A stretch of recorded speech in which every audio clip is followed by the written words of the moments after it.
ลูกเธอเจ้าฟ้าพัชรกิติยาภาเมื่อพระองค์ได้สิ้นพระชนม์ลงเมื่อวันที่11 เวลา 19 นาฬิกากว่าที่ผ่านมานี้ขอพระดวงวิญญาณของพระองค์นั้นจงเสด็จสู่สวรรค์วิมานแมน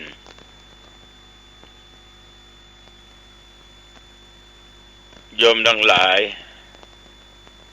ต่อไปนี้มาไหว้พระสวดมนต์ตั้งอกตั้งใจเพื่อจิตเป็นสมาธิเพื่อเกิดเป็นพลังอันยิ่งใหญ่เป็นบุญเป็นกุศลขอญาติโยมพร้อมไหว้พระบูชารัตนตรัยพร้อมกันต่อไปอะระหังสัมมาสัมพุทโธภคะวาพระผู้มีพระภาคเจ้าเป็นพระอรหันต์ดับเพลิงกิเลสเพลิงทุกข์สิ้นเชิง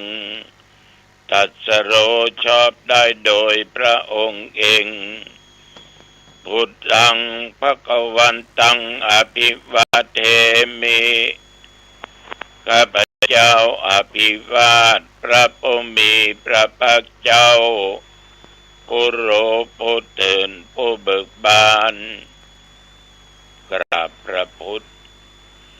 สวากขาโตภควตาธัมโมพระธรรมเป็นธรรมที่พระผู้มีพระภาคเจ้าตรัสไว้ดีแล้วธัมมังนัมมัสสามิข้าพเจ้านมัสการพระธรรมกราบพระธรรมสุปฏิปันโนภควโตสาวกสังโฆพระสงฆ์สาวกของพระผู้มีพระภาคเจ้าปฏิบัติดีแล้วสังฆังนัมมามิข้าพเจ้านอบน้อมพระสงฆ์กราบพระสงฆ์นะโมตัสสะภะคะวะโตอะระหะโตสัมมาสัมพุทธัสสะนะโมตัสสะภะคะวะโตอะระหะโตสัมมาสัมพุทธัสสะนะโมตัสสะภะคะวะโตอะระหะโตสัมมาสัมพุทธัสสะพุทธังสร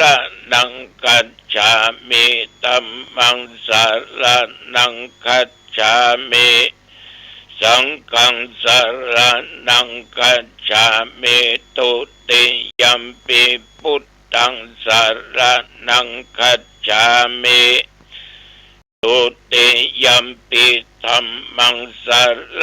ณังคัจฉามิตุติยัมปิสังฆังสรณังคัจฉามิต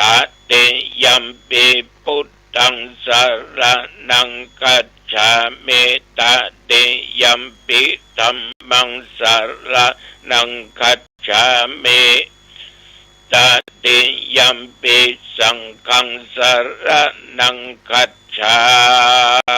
มิอิติปิโสภะคะวะอะระหังสัมมาสัมพุทโธวิชชาจรณะสัมปันโนสุขโตโลกวิทูอนุตตโรปุริสธัมมสารติสัทธาเทวมนุสสานังพุทโธภควาติยันตุนิมิตตังอวมังคลัญจา โยจามนาโปสกุณัสสะสัทโธปาปะโคตุสุปินังอากันตังปุตตานุภาเวนะวินาสเมนตุสวากขาโตปะคะวะตาธัมโมสันติติโกอากาลิโกเอหิปัสสิโกโอปัญญิโกปัจจตังเวทิตาโพวินโยหิติยันโดนนิมิตตังอวมังคลัญญาโยจามนาโพสกุณัสสะสัทโธปาปะคะโอตุสุปินังอากันตังธัมมานุภาเวนะวินาสเมนตุสุปฏิปันโนภะคะวะโตสาวกสังโฆ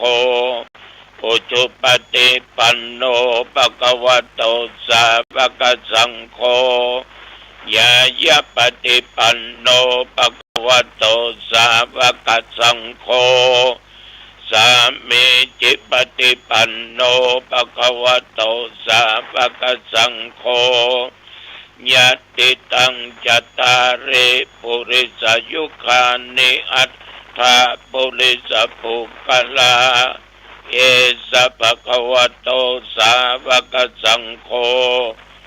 อาอุนัยโยปาอุนัยโยทักขินัยโยอัญชลีกรณิโยอนุตตรังปุญญเขตังโลกัสสาติยันโดนนิมิตตังอวมังคลัญญาโยจามนาโพสกุณัสสะสัทโธปาปักขะโอตุสุปินังอาคันตังสังฆานุภาเวนะวินาสเมนตุยัตโตอังปะเกเนอะเลยายะชาติยาชาโตนาเปจานาเมสันเจจาปันังชีวิตาโวโรเปตาเตนะสัจเจนะโสติเตโอตุโสติกัปปัสสะโคชังโคสัตติสังฆาโตธัมมานังวิจโยตถาวิริยัมปิติปัสสติโคชังคาจัตตถาปะเรสัมมาตุเปกขะโพชังคาสัตเตเตสัพพทักษินามุนินาสัมมาตกาตาภาเมตตาภาอุลิกตาสังวัตตันติอภิญญายะนิพพานายะจะโพธิยาเอเตนะสัจจวัจเจนะโสติเตโอตุสัพพะทาเอกัสสมิงสมาเยนะโท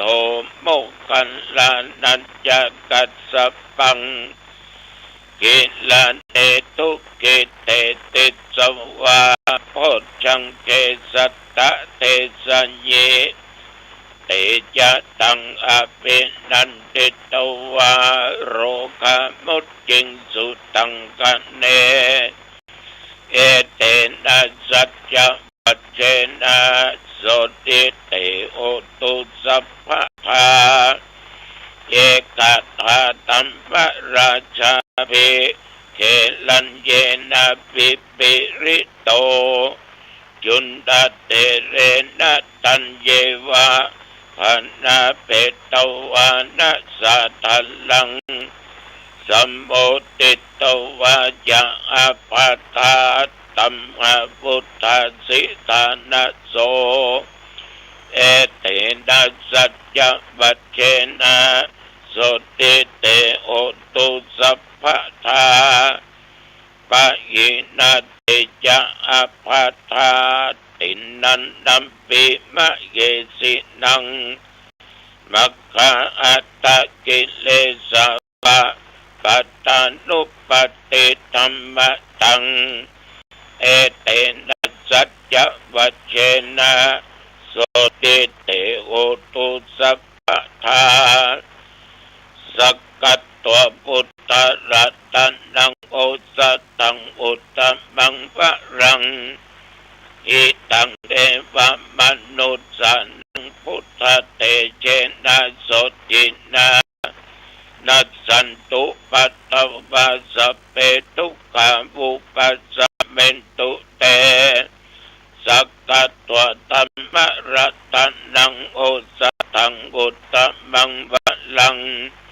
กะเลลาอุปัสสะมะนังธัมมเตเจนะโสตินะ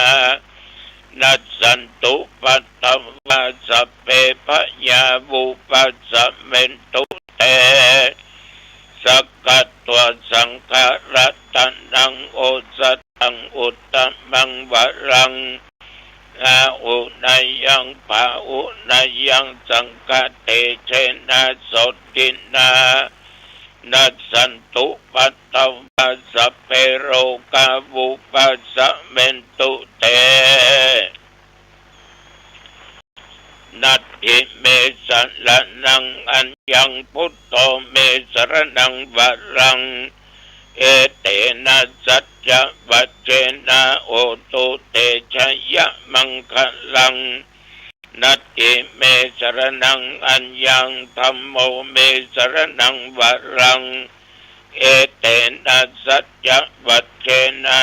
โอตุเตชะยะมังคลังนัตถิเมสรนังอัญญังสังโฆเมสรนังวะรังเอเตนะสัจจะวัจเจนะโอตุเตชะยะมังคลังอัตถิอุณอัสสะวิจัยโยธัมโมโลเกอนุตตโรสัพพสัตตะอิตัตถายะตังตวงกันอาเอเตวะเตปัลเลวัจเจละจะตันเตอมนุเสอิปะวะเกพยัคเขนะเกวิเสภูเตอาการละมะละเนนะวาสัพพสัมมามาระนามุตตัวทัพเพตัวกาละมาริตังตัสเสวะอนุภาเวนะโหตุเตโวสุขิสัทธาสุตตะสีลังสัมมาทายะธัมมังสุจาริตังจเรตัสเสวะอนุภาเวนะโหตุเตโวสุขิสัทธาลิกิตังจินติตังปุชังธารนังวัจจนังครุงปัลเลสังเตสนังสุตวตัสสะอายุปวัตตเตเตภวัตตุสัพพมังคลังรักขันตุสัพพเทวตาสัพพพุทธานุภาเวนะสัทธาโสติภวันตุเตภวัตตุสัพพมังคลังรักขันตุสัพพเทวตาสัพพธัมมานุภาเวนะสัทธาโสติภวันตุเตภวัตตุสัพพมังคลังรักขันตุสัพพเทวตาสัพพสังฆานุภาเวนะสัทธาสุติภวันตุเต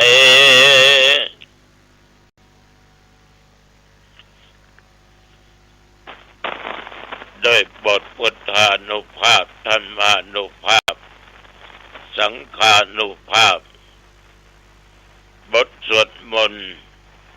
พจชังคะปริตยันดุลนิมิตตังสักกัตตัวอัตถิอุณสสะวิจัยโยบทมนต์อันศักดิ์สิทธิ์เหล่านี้ จงมาปกป้องคุ้มครองรักษายังตนตัวเองข้าพเจ้าและญาติโยมท่านผู้ฟังทั้งหญิงชายทุกท่านทุกคนแม้นว่าได้ตะลงโลกาเปียติเจ็บไข้ได้ป่วยอย่างหนักอย่างร้ายทั้งนอกกายในสรีระร่างกายส่วนใดก็ดีขอคุณแห่งพระพุทธพระธรรมพระสงฆ์บทสาธยายมนต์อันศักดิ์สิทธิ์จงมากำจัดยังโรคภัยไข้เจ็บทั้งหลายต่างๆที่เกิดแก่ข้าพเจ้าและญาติโยมท่านทั้งหลายคืออันตรธานสวงหายเพื่อมีสุขภาพกายใจอันแข็งแรงแม้นว่าตนข้าพเจ้าเดินทางไปเหนือใต้ตกออกไกลและไกลขอเดินทางไปด้วยความปลอดภัยปราศจากซึ่งภัยอันตรายต่างๆอัคคีภัยอุทกภัยวาตภัยอุปาติภัยและโลกาภัยอย่าได้มากำมากายขออยู่สุขกายสบายใจจำเริญไปด้วยสติและปัญญาจำเริญไปด้วยธรรมะพุทธิสี่ประการคืออายุปัญญสุขะพละจงบังเกิดมีแก่ข้าพเจ้าและญาติโยมทุกท่านทุกคนอายุวันโนสุขังพลังกรมอุตุได้ประกาศบอกตักเตือนคือระวังเรื่องฟ้าเรื่องฝนและลูกเห็บพี่น้องญาติโยมหลายอำเภอหลายหมู่บ้านที่ประสบภัยเหล่านี้เกิดน้ำท่วมน้ำหลากปัดเอาบ้านของพืชผลการเกษตรของญาติของโยมได้เสียหายไปหลายที่หลายแห่งหลายหนฉะนั้นไม่ควรประมาทควรระมัดระวังนับตั้งแต่ตะวันวามาจนถึงปัจจุบันประเดี๋ยวนี้ญาติโยมท่านผู้ฟังทั้งหลาย24 ชั่วโมงนั้นโยมก็ผ่านมาธรรมาก็ผ่านไปก็นับว่าหมู่เฮามีบุญมีกรรมดีอยู่ถึงผ่านมาได้ฉะนั้นต้องผ่านต่อไปจนถึงอายุได้120 ขวบเข้าได้อยู่กำจูบวรพุทธศาสนาญาติโยมตั้งแต่ตวาจนถึงปัจจุบันเที่ยวหนองตองตกเย็นมาก็มีฝนตกฝนหำตวานี้ฉันเจ้าฉันเป็นแล้วก็ไม่ไปไหนอยู่วัดแต่วันนี้9 โมงจะไปที่องค์การมหาส่วนตำบลขุนคงณที่บ้านขุนคงหลวงไปเจริญพุทธมนต์วันนี้เช่นเดียวกันตอนบ่ายโมง30 นาทีจะได้จัดทำพิธีส่งน้ำแด่สมเด็จพระเจ้าลูกเธอเจ้าฟ้าพัชรกิติยาภาในพระองค์ท่านสิ้นพระชนม์ไปเมื่อวันที่11ที่ผ่านมามีพระชนมายุ47 พรรษาวันนี้คณะสงฆ์ประชาชนทุกหมู่เหล่าจะจัดมีการส่งน้ำแล้วก็สวดพุทธมนต์ถวายเป็นพระราชกุศล แด่พระองค์ท่านเวลา13:30 น.ณที่มณฑลพิธีวิหารหลวงวัดหนองตองญาติโยมอยู่ใกล้เจริญพรและร่วมบุญร่วมกุศลในครั้งนี้ท่านทั้งหลายแต่ว่าจนถึงปัจจุบันอาตมาก็พักผ่อนตามปกติศรัทธาสาธุชนญาติโยมอาตมาเองได้นำเอาหลักในทางพุทธศาสนาเกี่ยวกับเรื่องของการที่เราทั้งหลายอยู่ร่วมกันมีผู้นำมาเรียกว่าผู้ปกครองบอกว่าครอบครัวบอกว่าหมู่บ้านตำบลอำเภอจังหวัดระดับประเทศชาติสิ่งที่สำคัญนั้นต้องมีธรรมะข้อที่เรียกว่าทานะคือการการให้การแบ่งปันกันอนุเคราะห์ซึ่งกันสงเคราะห์ซึ่งกันเพราะสิ่งเหล่านี้จะเป็นสิ่งที่ผูกใจมัดจิตมัดอยู่ด้วยกันหมู่บ้านต้องมีศีลศีลแปลว่าปกติในทางกายทางวาจาและในด้านจิตใจคนมีศีลนั้นญาติโยมจะทำการทำงานแผนกไหนแผนกใด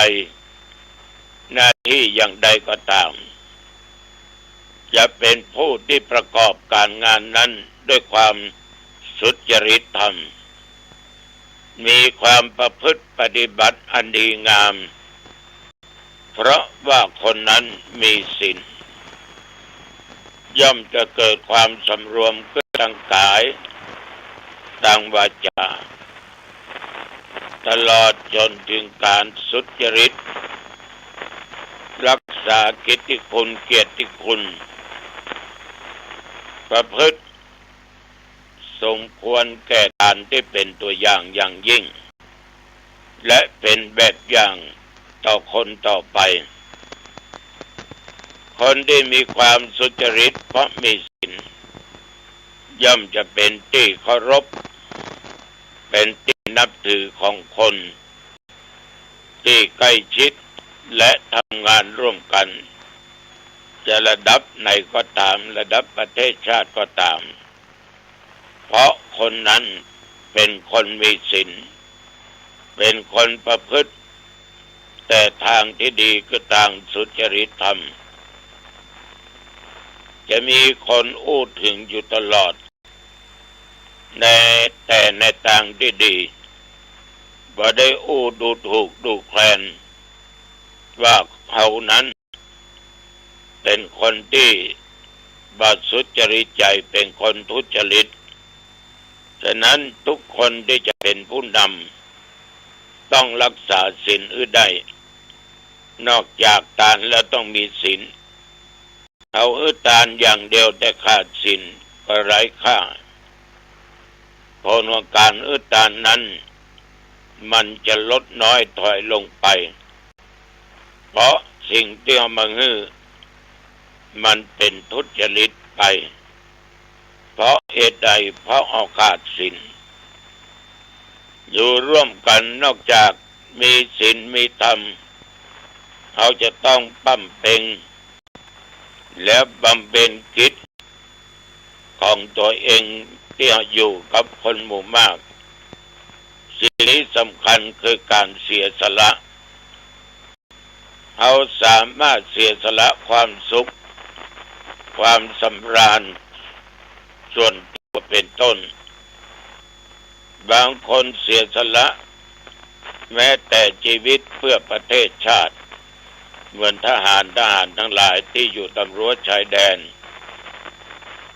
เพื่อประโยชน์เพื่อความสุขของประชาชนและเพื่อเกิดความสงบเรียบร้อยของบ้านเมือง เหมือนทหารทุกคนเสียสละพลีชีพของตัวเองในสมรภูมิในการสู้รบในการเกิดสงครามการเสียสละนั้นนอกจากเสียสละชีวิตแล้วเสียสละวัตถุสิ่งของปัจจัยเงินทองแล้วผู้นำจะต้องเสียสละอารมณ์โดยมีอารมณ์บูดเบี้ยวอารมณ์เสียมีแต่อารมณ์ดีคนมีอารมณ์เสียนั้นมันบูดมันอันตรายเพื่อนร่วมงานก็ไม่อยากอยู่ตัวแต่ใกล้มันเนอะอารมณ์มันเสียนะหน้าบูดบึ้งเป็นคนอันตรายนะลูกน้องก็ไม่อยากที่จะอยู่ตัวฉะนั้นก็จึงขอฝากกับญาติโยมเอาละฝากข้อคิดธรรมะไว้เพียงนี้วันพุธวันที่14ส่งน้ำธาตุวัดล่องแย่งตุลุงจะไปเนอะกี่ก็ตอนวัดสีล้อมก็ส่งน้ำธาตุตุลุงก็จะไปวันที่20ปะกันที่วัดดอยซิวสันกำแพง8 โมงเมื่อคืนอายุวันโนสุขังพลังพบกันใหม่โอกาสหน้าเจริญพร